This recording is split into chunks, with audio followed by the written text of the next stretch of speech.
Amém. Abra sua Bíblia no Evangelho de Mateus, capítulo 5.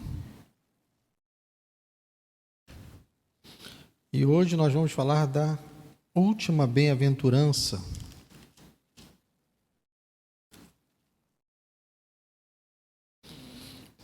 Mateus, capítulo 5, do 1 ao 12.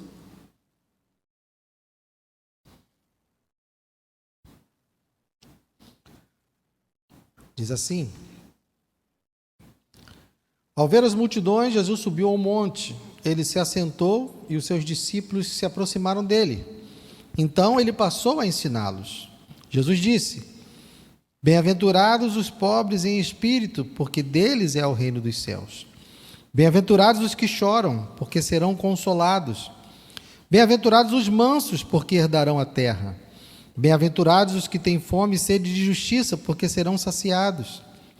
Bem-aventurados os misericordiosos, porque alcançarão misericórdia. Bem-aventurados os limpos de coração, porque verão a Deus. Bem-aventurados os pacificadores, porque serão chamados filhos de Deus. Bem-aventurados os perseguidos por causa da justiça, porque deles é o reino dos céus. Bem-aventurados são vocês, quando por minha causa os insultarem e os perseguirem, e mentindo disserem todo mal contra vocês. Alegrem-se e exultem, porque é grande a sua recompensa nos céus, pois assim perseguiram os profetas que viveram antes de vocês. Pai amado, obrigado pela tua palavra. Mais uma vez, Senhor, viemos na tua presença e te pedimos, fale conosco nessa noite. Que a tua palavra seja viva e eficaz para nos transformar. Ensina-nos, que o teu Espírito esteja sobre nós, anulando o meu ser, anulando a minha mente, ó Deus, para que o Senhor possa falar. Pois os meus irmãos não precisam de nada que venha de mim, mas que seja a tua palavra, que seja o Senhor a falar. Transforma-nos, ó Deus, eu te peço, em nome de Jesus. Amém. Pode sentar, queridos. Bem, chegamos então na última bem-aventurança, né? Aqui, fechando essa primeira parte do sermão que Jesus traz para os seus discípulos, nós fechamos então com bem-aventurados os perseguidos. Perseguidos por causa da justiça, porque deles é o reino dos céus. Percebam que os versos 11 e 12...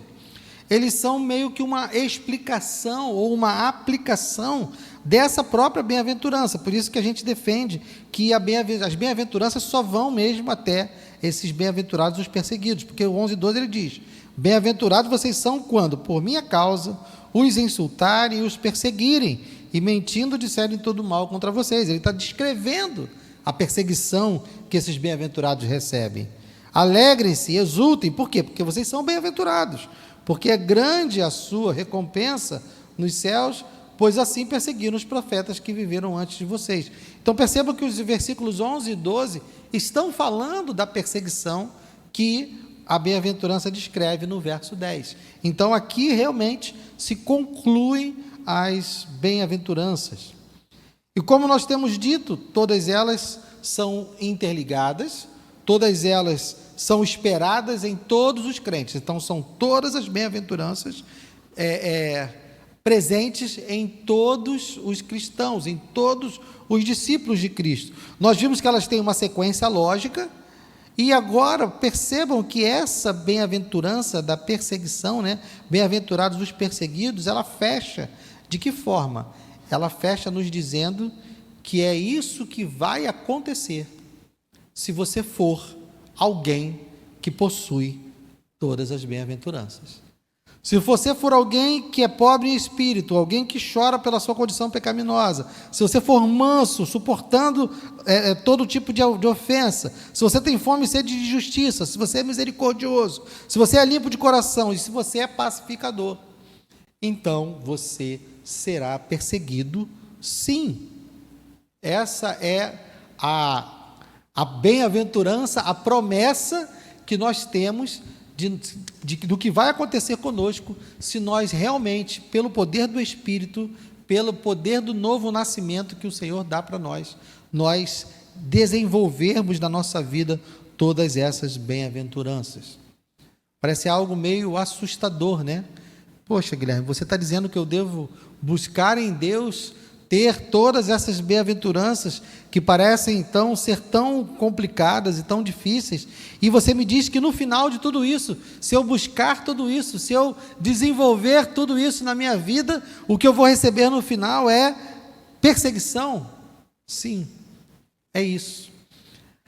Mas percebam que continuamos sendo chamados de bem-aventurados, de felizes, uma felicidade que ultrapassa uma mera felicidade que é conquistada nessa vida. Não, é uma plenitude de alegria pelo fato de sermos perseguidos, porque nós não somos melhores do que o nosso mestre. O nosso mestre tinha todas essas características, com exceção que a pobreza em espírito dele é diferente da nossa, porque nós somos pobres em espírito porque reconhecemos a nossa falência espiritual. Jesus não era falido espiritualmente, porque ele não pecou e ele viveu uma vida santa na presença de Deus, mas ele é uma referência para essas bem-aventuranças, porque embora ele não fosse alguém pecador, ele ainda assim era humilde de espírito. Mas essa característica de ser perseguido está intimamente ligada também com o fato de sermos pacificadores, que, se vocês se lembrarem, na semana passada, quando nós falamos de ser um pacificador, além de ser alguém que busca trazer a paz entre os homens, entre pessoas, entre grupos, entre nações, nós também, e principalmente, somos aqueles que buscam trazer paz entre o homem pecador e Deus. Nós buscamos promover esse relacionamento. Nós devemos viver uma vida que facilita, que promove a paz entre os pecadores e Deus. E isso é através da apresentação do Evangelho.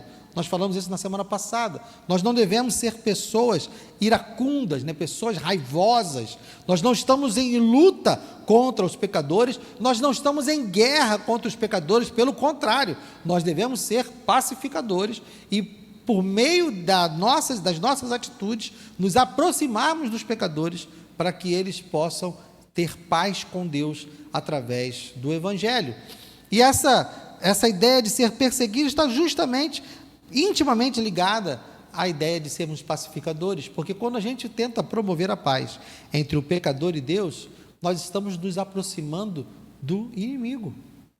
Nós estamos nos aproximando daqueles que são inimigos de Deus, que odeiam a Deus e por isso também vão nos odiar, também vão nos perseguir.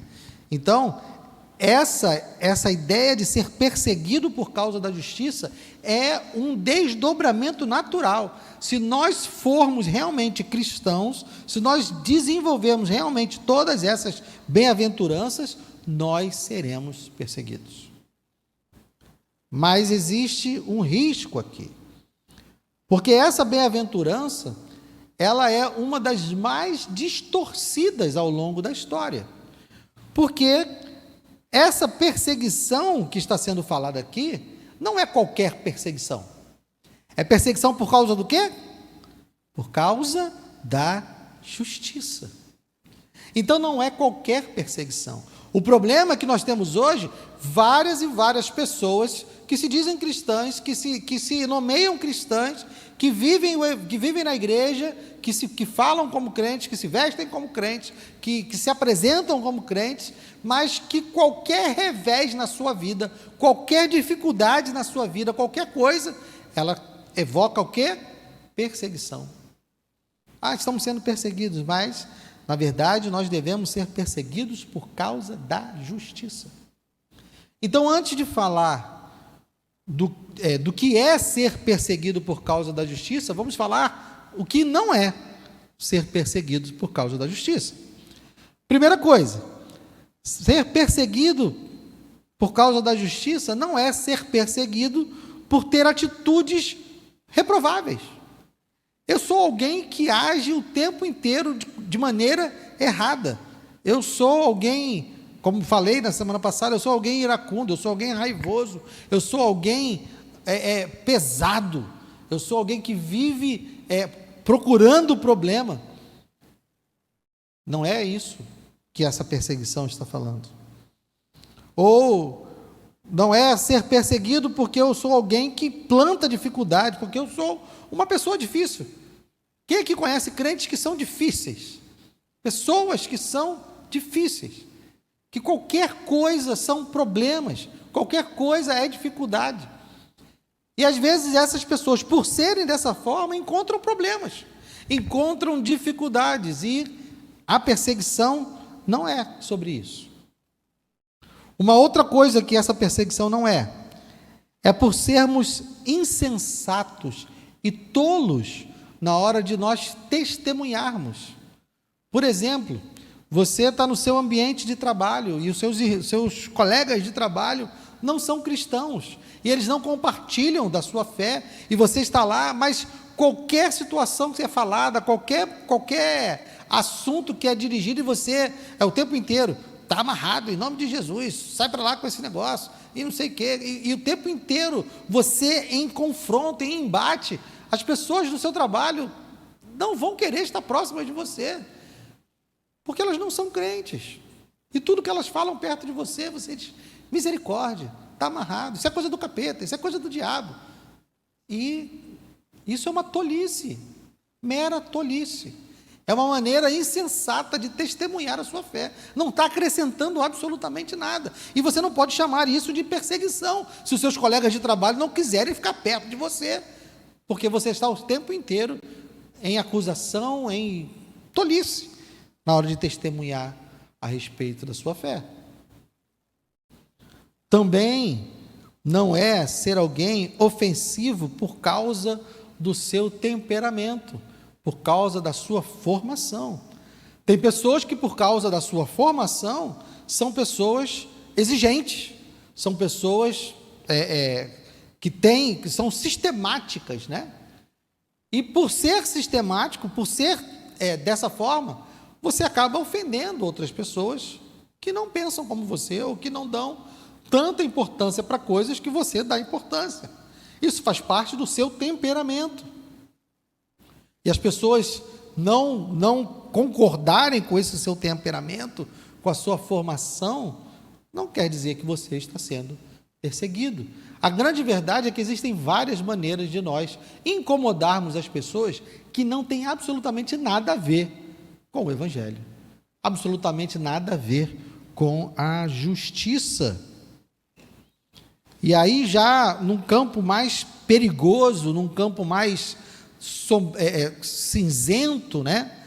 Nós também, quando falamos de perseguição por causa da justiça, não estamos falando de perseguição por sermos excessivamente zelosos a respeito de Deus. Vou dar um exemplo, vamos lá, primeira carta de Pedro, lá no final da Bíblia, primeira carta de Pedro, capítulo 4,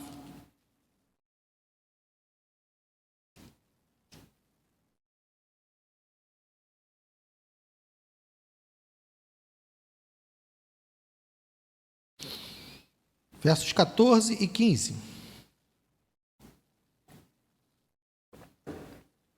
Primeira carta de Pedro, capítulo 4, versos 14 e 15. Aqui tem mais ou menos o que é dito lá também em Mateus.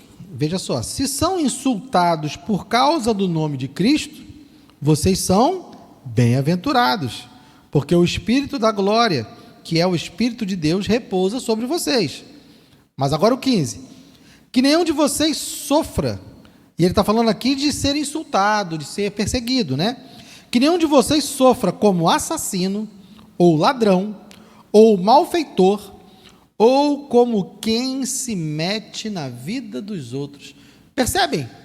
Que ele coloca a pessoa que se mete na vida dos outros no mesmo patamar de um assassino, de um ladrão e de um malfeitor.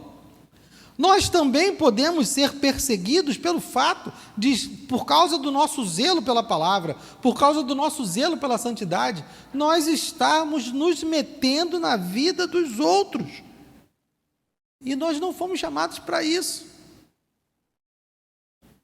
Então, ser perseguido por causa da justiça também não é nós sermos excessivamente zelosos e queremos que pessoas que não são cristãs, pessoas que não receberam o poder do Espírito, que elas vivam uma vida de acordo com a palavra de Deus, e a gente fica se metendo na vida dos outros. Pense no exemplo do colega de trabalho de novo. Você está lá no seu trabalho, você sabe que o seu colega de trabalho é adúltero, e ele trai a esposa. O que nós fomos chamados para fazer em relação a isso? Nada. Se ele não veio pedir conselho, se ele não veio buscar nenhum tipo de aconselhamento, se ele não veio trazer nenhum tipo de assunto, desse assunto para nós, o que eu tenho que a ver com isso? Nada. Então a gente tem que tomar cuidado, que por conta do nosso zelo, a gente acaba atropelando as coisas, e Pedro nos coloca aqui como alguém que não deve sofrer porque se mete na vida dos outros, porque isso não é ser perseguido por causa da justiça. Ok? Então já vimos aqui várias coisas que não é. Mais uma. Também não é uma perseguição por motivos políticos e ideológicos. Tem gente hoje que confunde ter uma ideologia política com o fato de ser cristão ou não. Então, tem gente que acredita que está sendo perseguido porque é de esquerda. Tem gente que acredita que está sendo perseguido porque é de direita. E isso não tem nada a ver com o Evangelho. Isso não tem nada a ver com ser perseguido por causa de Cristo. Nenhuma ideologia desse mundo, seja ela de qual espectro político for, nenhuma ideologia desse mundo pode se comparar com o Evangelho. O Evangelho é algo completamente diferente. Já compartilhei com os irmãos isso. Toda ideologia, ela tem uma pretensão redentiva. Porque o que é uma ideologia? Uma ideologia é, alguém olhou para o mundo e viu que o mundo tem um problema. Todo mundo concorda que o mundo tem um problema. Não precisa ser crente para olhar para o mundo, para ver que o mundo não está funcionando direito, que nós temos problemas no mundo. Uma ideologia é algo que olha para os problemas do mundo, identifica quais seriam as causas, o que ela considera que são as causas, e apresenta uma solução. Isso é uma ideologia. A ideologia olha para o mundo, enxerga nele um problema, identifica, de acordo com a sua teoria, qual é a causa desse problema, e apresenta uma solução. Isso, meus irmãos, é um substitutivo para o Evangelho. Porque nenhuma ideologia desse mundo concorda que o problema do mundo é o pecado. Isso só o Evangelho vai dizer. E qual é a solução para o problema do mundo? Qual é a solução para o problema do pecado? Jesus. Ele é a solução. É o arrependimento das pessoas dos seus pecados e elas buscarem a sua redenção em Cristo. Então, nenhuma ideologia é. Então, se você está sendo perseguido por causa da sua ideologia política, isso não tem nada a ver com o Evangelho. Você, como cidadão, tem direito a isso? Claro que tem. Todos nós somos cidadãos de um país, todos nós precisamos nos envolver com as questões políticas de alguma maneira, nem que seja para votar. Nós, como cidadãos, devemos estar, buscando o melhor para o nosso país, e isso faz com que a gente conheça e se envolva com política. Mas a gente não pode confundir os ideais políticos com o Evangelho. Então, ser perseguido por conta dos seus ideais políticos não tem nada a ver com ser perseguido por causa da justiça, porque a justiça, ela só diz respeito ao Evangelho. Nenhuma ideologia política, não importa qual seja, tem o poder de se arrogar como sendo a justiça. Então, irmãos, o que é ser perseguido por causa da justiça? Nós vimos várias coisas que não são, mas o que é? Ser perseguido por causa da justiça é ser perseguido porque você parece com Jesus. É ser perseguido porque olham para você e enxergam Jesus. É ser perseguido porque perseguem você pelas mesmas razões que perseguiram Jesus. Volte ali um pouquinho, estamos em 1 Pedro, né? Volte um pouquinho, Evangelho de João, capítulo 15.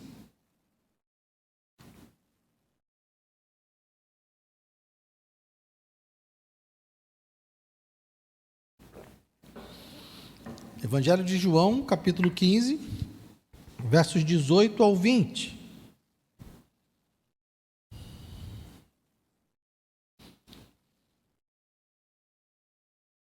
O que Jesus diz aqui? Se o mundo odeia vocês, saibam que antes de odiar vocês, odiou a mim. Se vocês fossem do mundo, o mundo amaria o que era seu. Mas vocês não são do mundo. Pelo contrário, eu dele os escolhi, e por isso o mundo odeia vocês. Lembrem-se da palavra que eu disse a vocês: o servo não é maior do que o seu senhor. Se perseguiram a mim, também perseguirão vocês. Se guardaram a minha palavra, também guardarão a de vocês. Então, tem a ver quando nós desenvolvemos essas bem-aventuranças, todas elas da nossa vida. Isso quer dizer que nós estamos desenvolvendo características e estamos sendo moldados pelo poder do Espírito, a ponto de nós sermos parecidos com o Senhor Jesus. E o Senhor Jesus, ele era perseguido, ele era odiado, não porque estava se metendo na vida dos outros, não porque estava envolvido em ideais políticos, lutando contra o Império Romano, ele não estava sendo impróprio, ele não estava sendo iracundo, não, ele estava simplesmente testemunhando a palavra de Deus, sendo alguém justo, sendo alguém que busca a justiça de Deus. Então, agir como Jesus é a causa de um cristão ser perseguido. Essa deve ser a causa. Nós só somos bem-aventurados se formos perseguidos pelo fato de sermos parecidos com Jesus. Se nós formos perseguidos por qualquer outra razão, nós não somos bem-aventurados. Só seremos bem-aventurados. Essa perseguição só é sinal de bem-aventurança se nós estivermos sendo perseguidos pelo fato de sermos parecidos com Jesus. Pense nos exemplos bíblicos. Por exemplo, Abel. Abel foi odiado por Caim. O que Abel fez? Abel simplesmente entregou a Deus um culto de coração, um culto que foi aceito por Deus. Ele era alguém que se aproximava de Deus da maneira correta. Caim não se aproximou de Deus da maneira correta, o seu coração era mau, e por isso ele foi rejeitado, porque, percebam, algumas pessoas gostam de falar que o problema estava em qual era a oferta de Abel e qual era a oferta de Caim.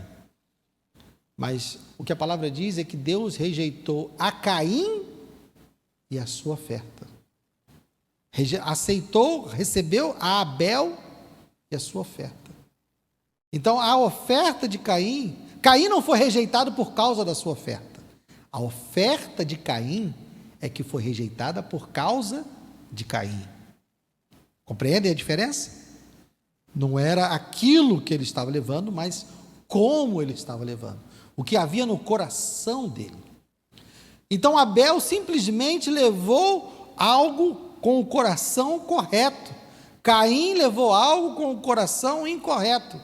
Abel foi alvo da perseguição de seu irmão Caim, simplesmente porque ele estava sendo justo. Ele foi perseguido por causa da justiça. Se nós olharmos também para Paulo, no Novo Testamento, Paulo foi alguém que foi perseguido simplesmente por estar proclamando a palavra de Cristo, ele mesmo sendo um perseguidor antes disso. Ele, quando estava no caminho de Damasco, ele estava indo perseguir os cristãos, ele estava com cartas de autorização para perseguir os cristãos, mas ele então encontra com Jesus no caminho de Damasco, e Jesus pergunta para ele: Paulo, por que me persegues? E ele então tem um encontro com Jesus, e ele é direcionado para Ananias. Ananias prega o evangelho a Paulo, e Paulo então sai para pregar o evangelho, e então ele agora vai sofrer a perseguição que ele mesmo impunha aos outros, mas ele estava sendo perseguido por causa do Senhor. Então, ser perseguido por causa da justiça é ser perseguido porque é parecido com o Senhor Jesus, porque age como o Senhor Jesus agiria, porque fala das coisas que o Senhor Jesus fala, porque valoriza as coisas que o Senhor Jesus valoriza. É ser parecido com Jesus, e isso é ser perseguido por causa da justiça. E quem são os perseguidores? Basta a gente olhar para as Escrituras que a gente vai perceber logo de cara que nem sempre os perseguidores são pessoas de fora. Jesus foi perseguido pelos seus irmãos. Jesus foi perseguido por pessoas que deveriam recebê-lo. Então, não apenas o mundo incrédulo, sim, vai perseguir o cristão, mas haverá também perseguição vindo de dentro, e isso acontece ao longo da história. Vários e vários momentos da história, cristãos foram perseguidos por pessoas da igreja, a igreja perseguindo cristãos. Então, a religiosidade, pessoas que se dizem crentes, que, como eu falei, se vestem como crentes, falam como crentes, frequentam a igreja como crentes, mas que não são crentes, não valorizam aquilo que Jesus valoriza, e quando encontram alguém que valoriza aquilo que Jesus valoriza, vão ser perseguidores. Então a perseguição pode vir de dentro da igreja, como aconteceu com Jesus. Os seus próprios pares vinham contra ele, sendo que ele não fez outra coisa senão pregar aquilo que eles mesmos conheciam.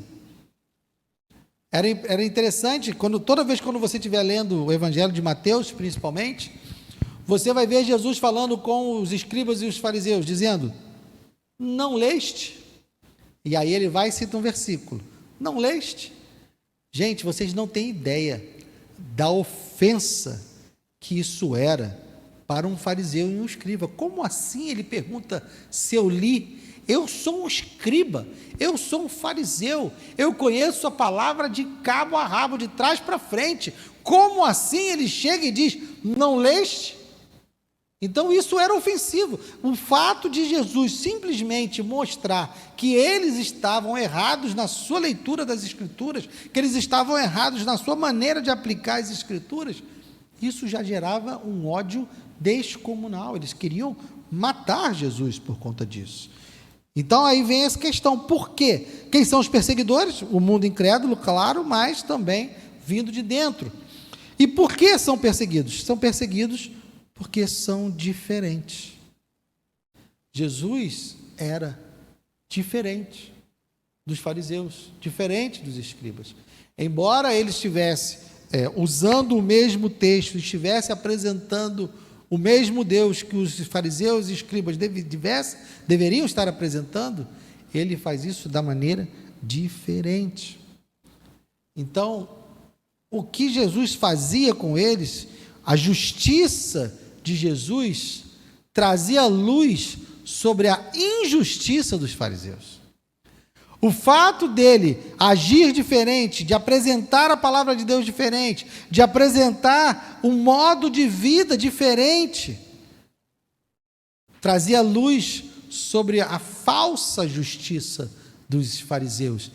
A própria vivência dele, a própria existência de Jesus denunciava que a justiça deles era uma justiça falha, era uma justiça falsa. A maneira como Jesus falava, se portava, denunciava que o culto deles era um culto falso.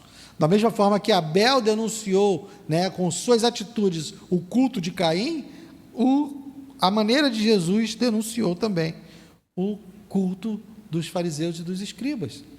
Então, quando nós nos posicionamos de maneira correta, quando nós desenvolvemos as características de um verdadeiro cristão, nós, ao agirmos, agirmos de forma correta, da maneira como a Bíblia diz para nós agirmos, quando nós desenvolvemos o caráter e uma forma de viver como a palavra manda, a nossa existência denuncia o pecado. A nossa maneira de viver, a nossa proximidade denuncia o pecado. E isso incomoda. Lembre-se também do exemplo de Daniel. Daniel é um dos personagens da Bíblia que não tem os seus pecados revelados. Só tem 2 personagens na Bíblia que temos isso, que é José e Daniel, né?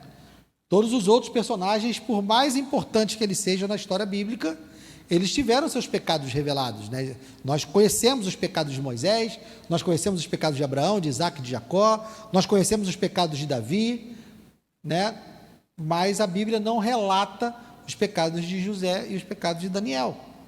Por quê? Porque são figuras que apontam para Cristo. A própria história de José, lá em Gênesis, já é uma história que aponta para Cristo. Ele é um tipo de Cristo. E por isso ele foi preservado de ter os seus pecados revelados. É claro que José pecou, é claro que Daniel também pecou, mas por conta do seu tipo, né?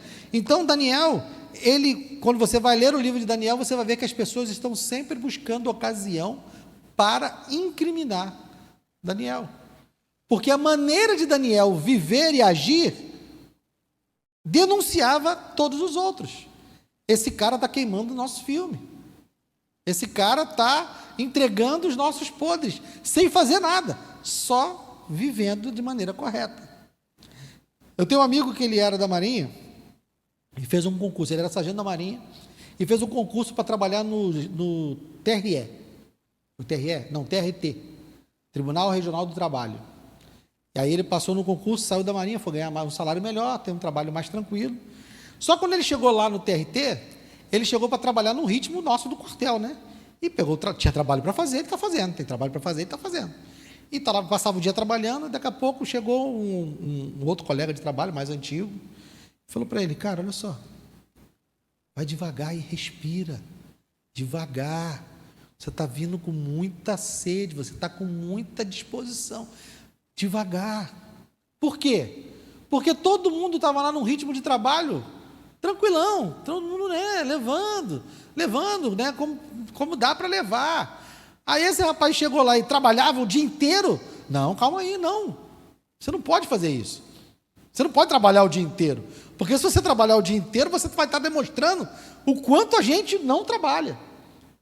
Percebem como é?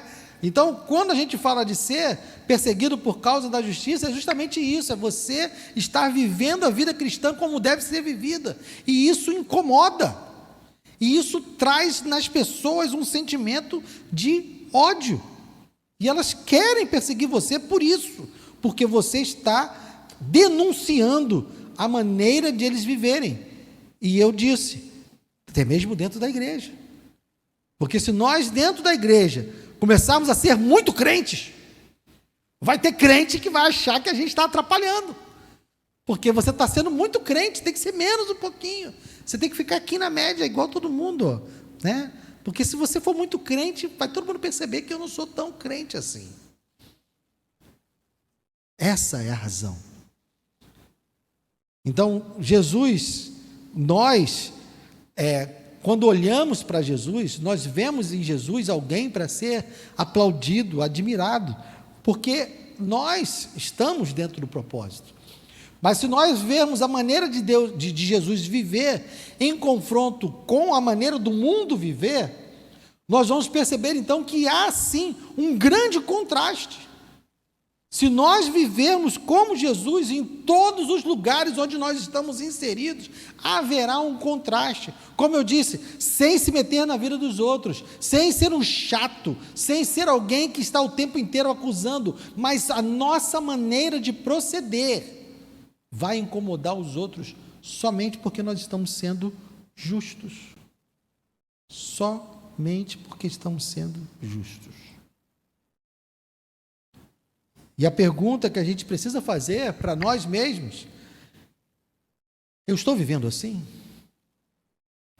Eu estou sendo perseguido por causa da justiça? A minha maneira de me portar. Eu tenho essas bem-aventuranças, eu carrego essas bem-aventuranças. E se eu carrego essas bem-aventuranças estão me levando a ser perseguido, porque o meu modo de agir está denunciando o modo de agir dos outros. Quem está me perseguindo? Por que estou sendo perseguido? Filipenses capítulo 1.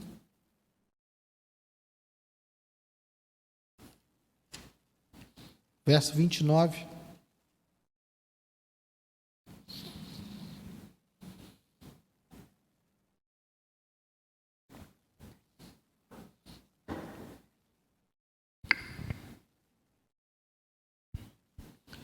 Porque vocês receberam a graça de sofrer por Cristo, e não somente crer nele. Essa é a resposta, irmãos, da pergunta que eu fiz lá no início. Poxa, Guilherme, você vai estar falando para mim que eu preciso desenvolver essas bem-aventuranças, preciso lutar e orar e buscar no Espírito o poder de Deus para que eu seja transformado a ponto de desenvolver essas bem-aventuranças, para que no final eu seja perseguido? Sim, porque é uma graça concedida por Deus. Vocês receberam a graça de sofrer por Cristo. Então, logo de cara, você já precisa rejeitar todo tipo de evangelho que apresenta para você uma ideia de que você não vai sofrer, de que você não vai passar por dores, que você está se livrando do sofrimento, o tal do pare de sofrer. Isso não é verdade. Nós recebemos a graça de sermos perseguidos, a graça de sofrer por Cristo. Timóteo, 2 Timóteo,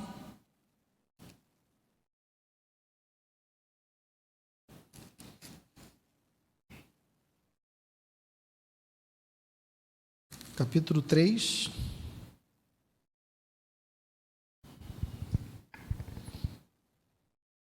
acho que eu errei o capítulo, espera aí.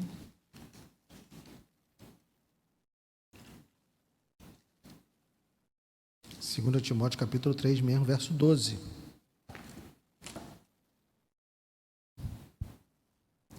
Que diz aí: na verdade, todos os que querem viver piedosamente em Cristo Jesus serão o quê? Perseguidos. Nós não devemos querer fugir da perseguição. Nós não deveremos buscar uma maneira de viver na qual nós não sejamos perseguidos. Esse não deve ser o nosso alvo. O nosso alvo deve ser obedecer a Deus, viver de acordo com a palavra dele, desenvolver as características dele, desenvolver o caráter, a personalidade de um discípulo de Cristo, que são essas características que estão descritas aqui nas bem-aventuranças. Ao fazermos isso, nós seremos perseguidos. Isso é algo que a palavra nos afirma o tempo inteiro. Então, se a gente não quer ser perseguido, a gente não vai desenvolver aquilo que nós precisamos desenvolver. Se há no nosso coração esse temor, nós precisamos pedir a Deus para nos livrar dele e colocar o nosso coração completamente dedicado em desenvolver essas características, em sermos desse jeito, em sermos transformados a ponto de sermos desse jeito,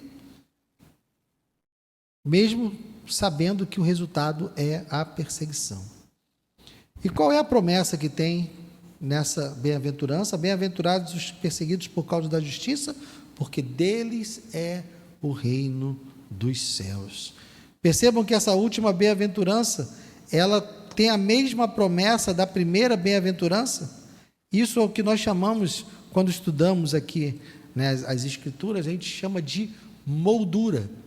O autor, ele começa e termina o texto da mesma forma, dando-nos uma moldura, para que a gente entenda que ali tem um começo e um fim. Por isso que a gente defende também que essa é a última bem-aventurança, porque a primeira bem-aventurança diz que porque deles é o reino dos céus, e a última bem-aventurança diz que porque deles é o reino dos céus.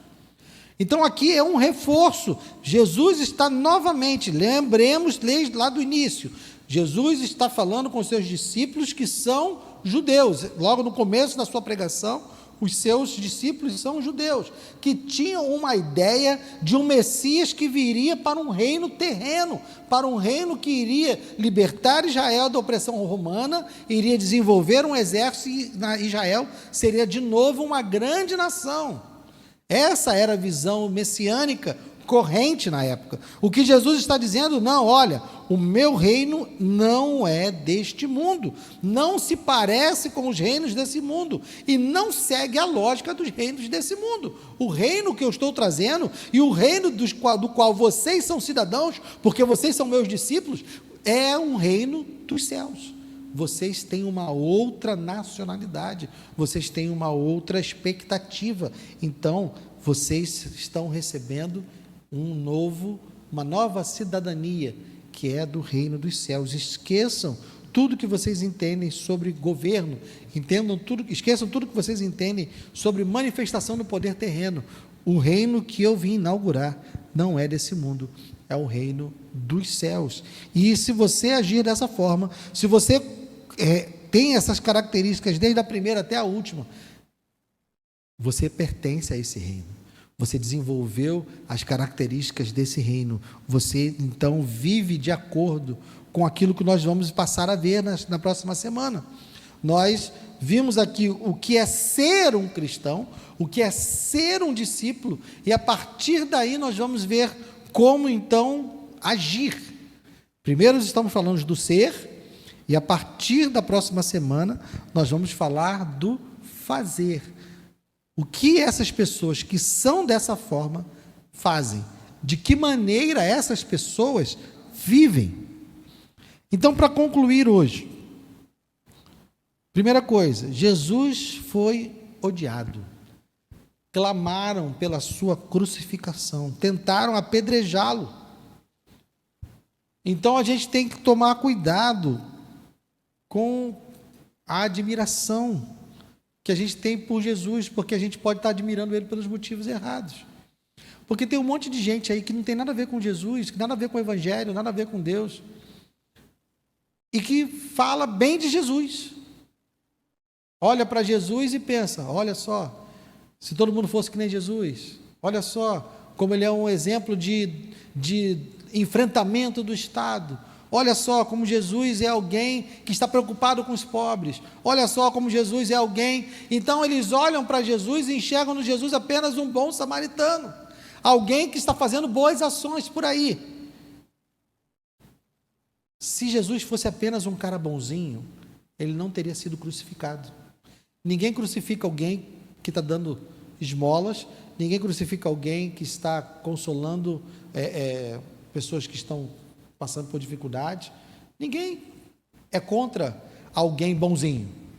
Então Jesus não era apenas um cara bonzinho, ele era um pacificador, ele era alguém que veio para demonstrar com a sua própria vida o que é ser um filho de Deus, o que é ser alguém que ama a Deus com todo o seu ser, com toda a sua força, e ama o próximo como a si mesmo. Ele demonstrou com a sua vida o que é viver a palavra.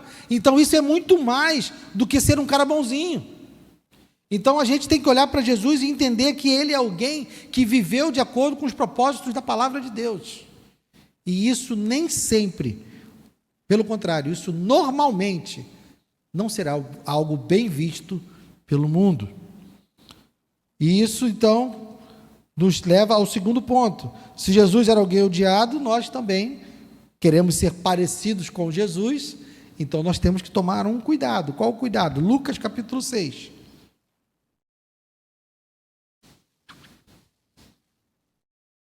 Lucas capítulo 6, verso 26.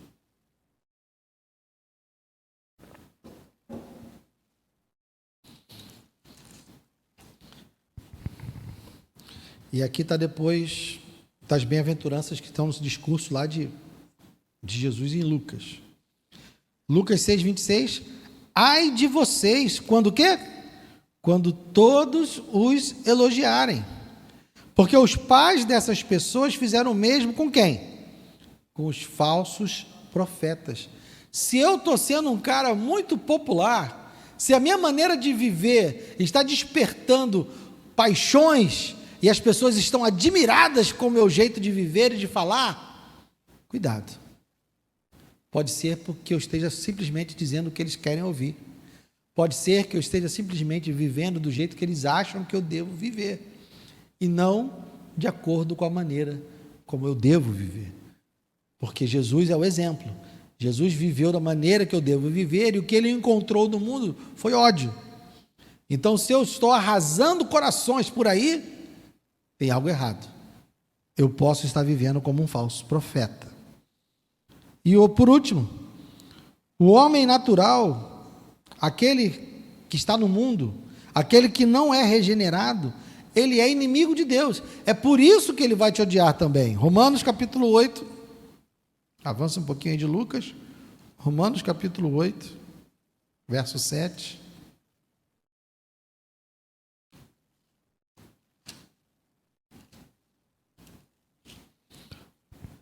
Romanos 8, verso 7.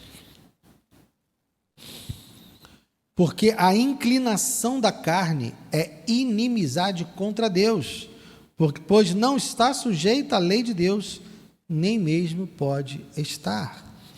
Então, se eu estou buscando trazer paz entre homens pecadores, entre mulheres pecadores, entre homens e mulheres pecadores, com Deus santo e justo, se eu estou pregando o Evangelho, se eu estou vivendo uma vida que dá testemunho de Cristo, eu estou lidando com os inimigos de Deus. E se eles são inimigos de Deus, eles também serão meus inimigos. E eu preciso agir como um pacificador em meio aos inimigos. E é por isso que nós seremos perseguidos. Porque estaremos fazendo a vontade de Deus num mundo que é inimigo de Deus. E não gosta de Deus. E não gostou de Jesus e também não vai gostar de nós. Então, que a gente possa analisar, e agora que concluímos as bem-aventuranças, todas as 8, que você possa meditar durante essa semana a respeito da sua vida, a respeito de como está o seu proceder. Porque Jesus está nos dizendo que se a consequência de nós vivermos uma vida como Ele determina, é a perseguição. Então, se nós não estamos sendo perseguidos por causa da justiça, a gente revisa lá no ponto 1. Será que eu estou sendo pobre de espírito? Será que eu estou chorando por causa da minha condição pecaminosa? Será que eu estou sendo manso? Será que eu tenho fome e sede de justiça? Será que eu sou misericordioso? E assim a gente vai fazendo revisão. Não é uma condenação. Se no final você chegar à conclusão e disser, poxa, eu não estou sendo perseguido, eu não estou despertando o ódio no mundo, eu não estou vivendo como eu deveria. Isso não é uma sentença de condenação. É uma oportunidade de mudança. É uma oportunidade de nós voltarmos aos fundamentos, voltarmos à base e revisarmos a nossa vida. Não importa quanto tempo de cristão nós tenhamos. Porque tempo de casa não quer dizer nada. Não importa. O que importa é quem nós somos. E nós precisamos ser de acordo com essa descrição que Jesus faz dos seus discípulos aqui, nas bem-aventuranças. Amém? Vamos ficar de pé.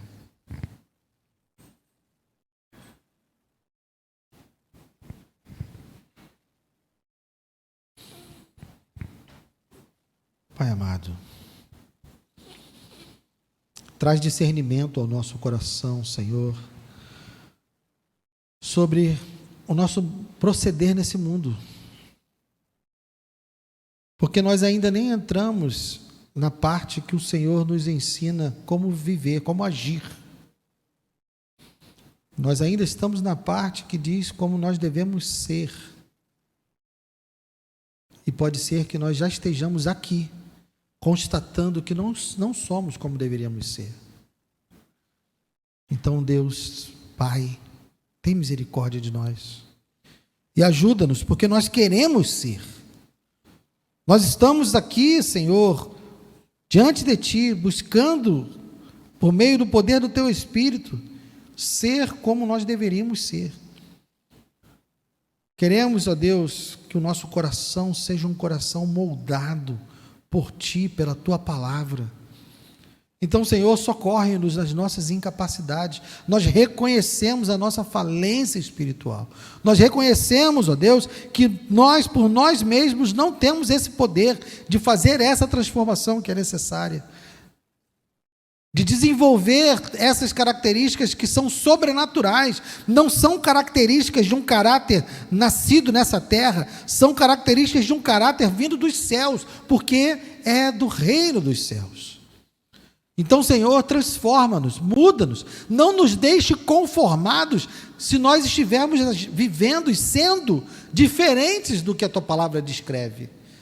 Que nós venhamos a chorar pela nossa condição, que nós venhamos a ser mansos, que tenhamos fome e sede de justiça, que sejamos limpos de coração, misericordiosos, que sejamos pacificadores. E tira do nosso coração o temor de sermos perseguidos, porque a Tua palavra nos afirma a todo tempo, porque se nós fizermos a Tua vontade, nós seremos perseguidos. Então nós não estamos buscando a perseguição, nós estamos buscando fazer a Tua vontade. Esse é o nosso desejo. O nosso desejo, o nosso propósito, não é sermos perseguidos. O nosso propósito é fazermos a Tua vontade. E se a consequência disso é sermos perseguidos, que seja. Porque nós confiamos naquele que está sentado no trono e que cuida da nossa vida. E se a perseguição vier, nós passaremos por ela, porque estamos no centro da Tua vontade, fazendo o Teu querer. Nós confiamos em Ti. Ajuda-nos, Senhor, ajuda-nos. Nós Te louvamos, nós Te bendizemos. Leva-nos em paz para os nossos lares, Senhor. Guarda-nos de todo mal. E que a Tua palavra fique escrita no nosso coração. Em nome de Jesus. Amém. Obrigado, meus irmãos. Deus abençoe. Até a próxima semana.